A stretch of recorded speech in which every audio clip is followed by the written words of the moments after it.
Olá, meus queridos, sejam bem-vindos a mais uma videoaula. Eu sou o professor de Geografia Raimundo Cruz e estamos mais uma vez aqui para falar para vocês sobre a geografia, gente, oitavo ano.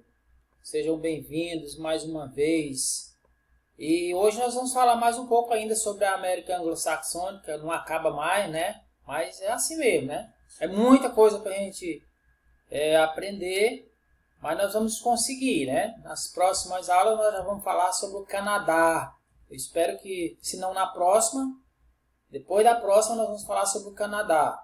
Mas por enquanto nós estamos falando ainda sobre os Estados Unidos, né? Esse país que tem se considerado aí ao longo dos tempos o país mais desenvolvido do planeta, né? O maior PIB do mundo, né? Estados Unidos, que tem passado por uma situação muito difícil, né, nos últimos dias, com muitas pessoas sendo acometidas, né, com esse vírus que afeta o mundo todo.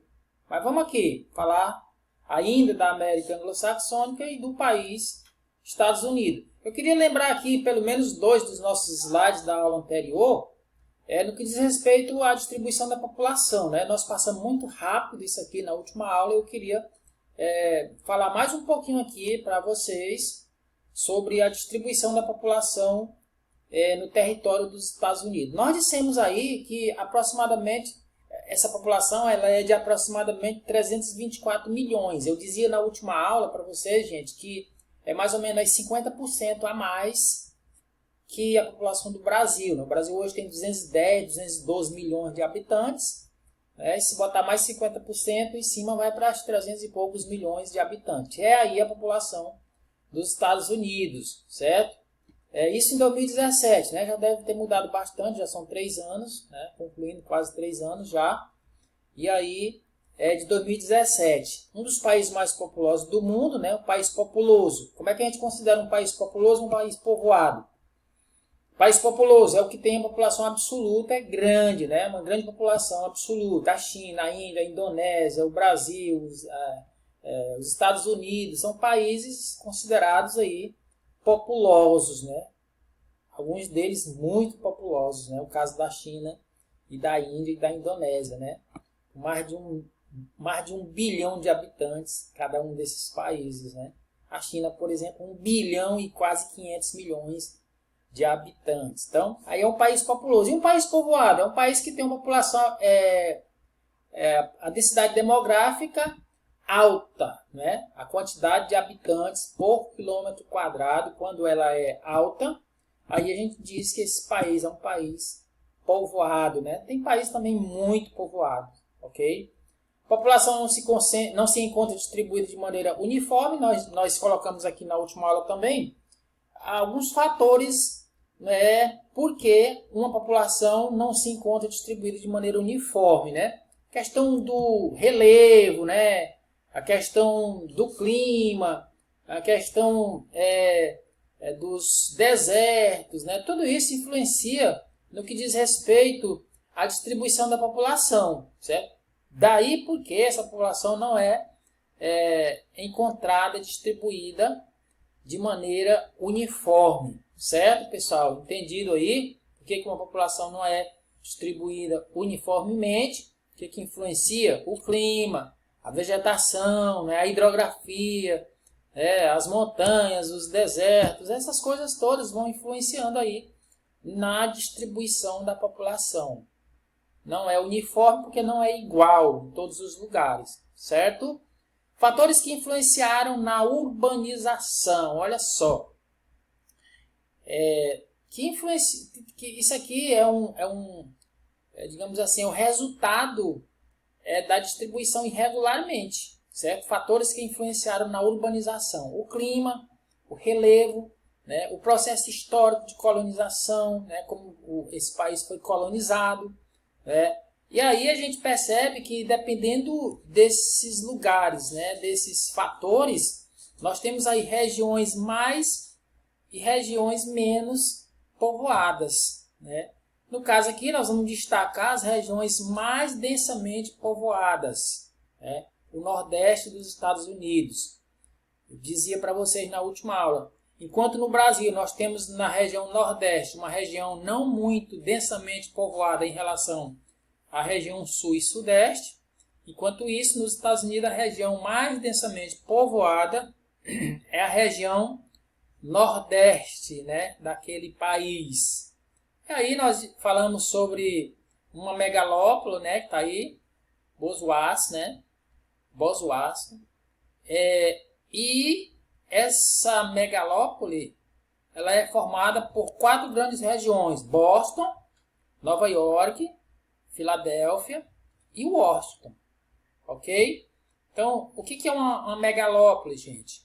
É uma região que é formada por grandes regiões, né, em torno dessa região, no caso aqui, denominada aí de Boswassi. Ok? Então, essas regiões que estão em volta, aí formam o que nós chamamos de uma megalópole. E aí citamos também, já falamos isso aqui também, estamos só repetindo aqui para a gente refrescar aí a memória, ok? Outras áreas urbanas densamente povoadas: Atlanta, Chicago, Dallas, né, Fort Worth, Houston e Los Angeles.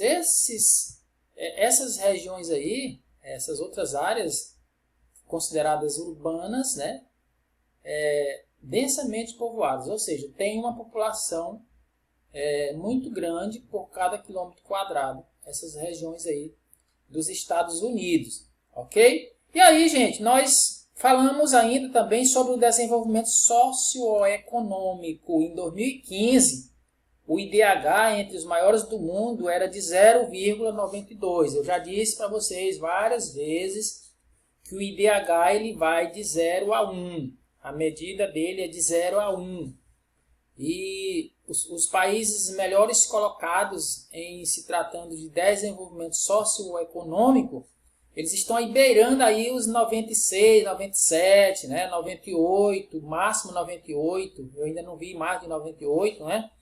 Mas um país com 92 já é 0,92, já é um país que está aí num lugar muito bom em relação aos outros países, né? A Noruega é quem circula aí no meio dos países desenvolvidos como o país que tem o melhor IDH do mundo, né?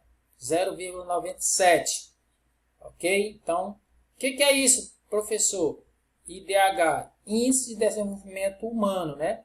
E aí a gente diz numa linguagem mais popular que esse país, no caso aqui a Noruega, que tem o melhor IDH do mundo, é o melhor lugar para se morar no mundo também, ok?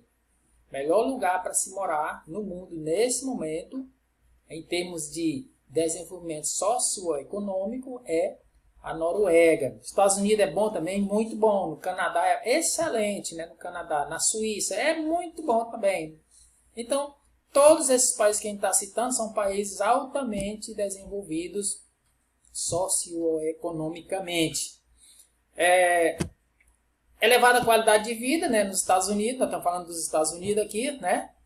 Elevada qualidade de vida, essa qualidade de vida ela vem cercada aí por várias coisas, né? Vários fatores, né? No que diz respeito à nossa alimentação, ao nível de escolaridade.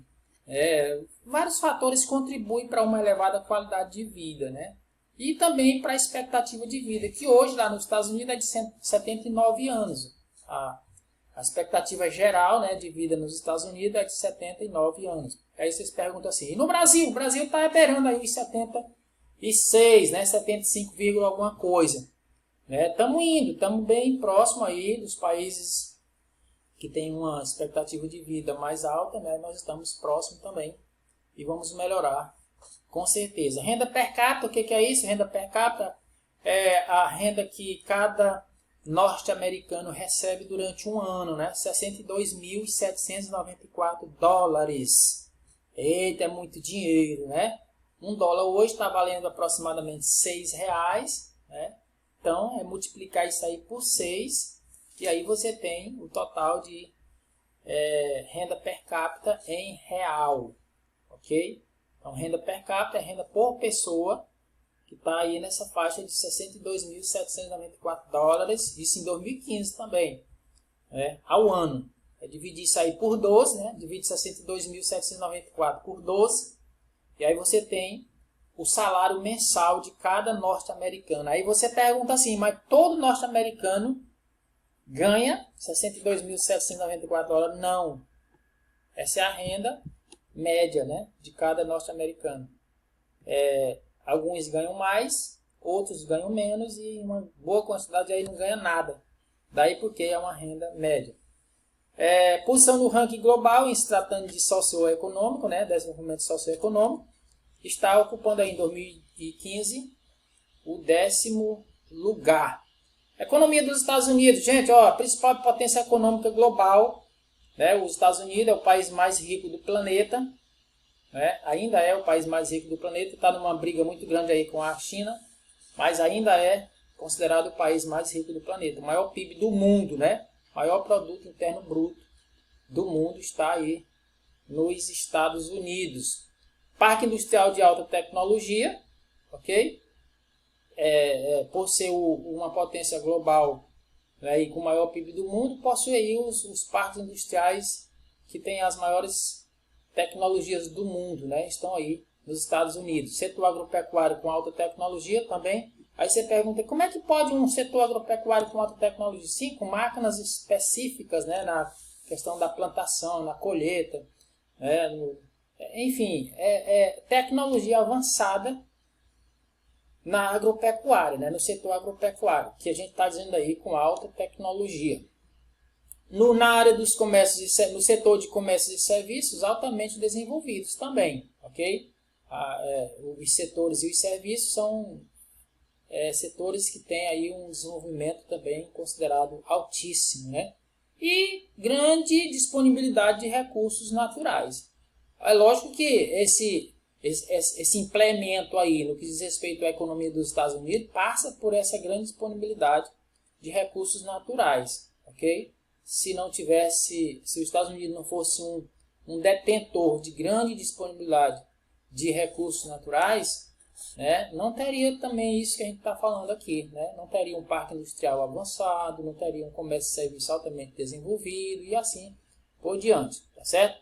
Então isso passa pela disponibilidade de recursos naturais. E a industrialização teve início nas primeiras décadas do século XIX, né, no norte do norte e nordeste do país, e nessas áreas grande disponibilidade de carvão mineral. Por que as indústrias tinham lugares marcados para acontecerem, para serem construídas? Por conta da disponibilidade do carvão mineral, né? Onde estava sendo extraído o carvão mineral era onde se instalavam as indústrias para ter ali um acesso mais fácil, né, desse produto aí que era o carvão mineral. Mão de obra assalariada, né? Daí porque a industrialização, né, se fez crescer nos Estados Unidos. E aí colônias de povoamento, né? Nós já vimos aí sobre os Estados Unidos. Foi líder na Segunda Guerra Mundial, né? Aliás, na Segunda Revolução Industrial, né? E isso resultou no seu desenvolvimento, né? Os Estados Unidos saiu forte, né, da Segunda Guerra Mundial e aí se tornou líder na Segunda Revolução Industrial. Com pelo menos 3 coisas aí. Tiveram mais coisas aí no cenário aí, mas 3 nós separamos aqui. A geração de energia elétrica, né? A descoberta do petróleo e o cinturão do aço, né? No que diz respeito aí à questão da produção na indústria, né? Na agropecuária nós temos aí os fatores do desenvolvimento. Condições climáticas favoreceram essa agropecuária, o relevo, o solo, né? Enquanto em alguns lugares o relevo atrapalha e o solo também atrapalha essa questão da agropecuária, aqui nos Estados Unidos elas favoreceram, né, o desenvolvimento, né? As condições climáticas, o relevo e o solo, e também os mercados consumidores, né? Onde não tem consumidor, não tem também produtor. Então só cresce o mercado se tiver os consumidores, ok? Pessoal, era o que a gente tinha para falar para vocês hoje nessa videoaula. Nos aguardem, né, a próxima aula para a gente poder falar mais um pouco ainda sobre os Estados Unidos. E aí, possivelmente na nossa próxima aula, depois da próxima, será sobre o Canadá, ok? Foi muito bom estar com vocês nesse dia, né? Fiquem com Deus e até a próxima. Tchau, tchau.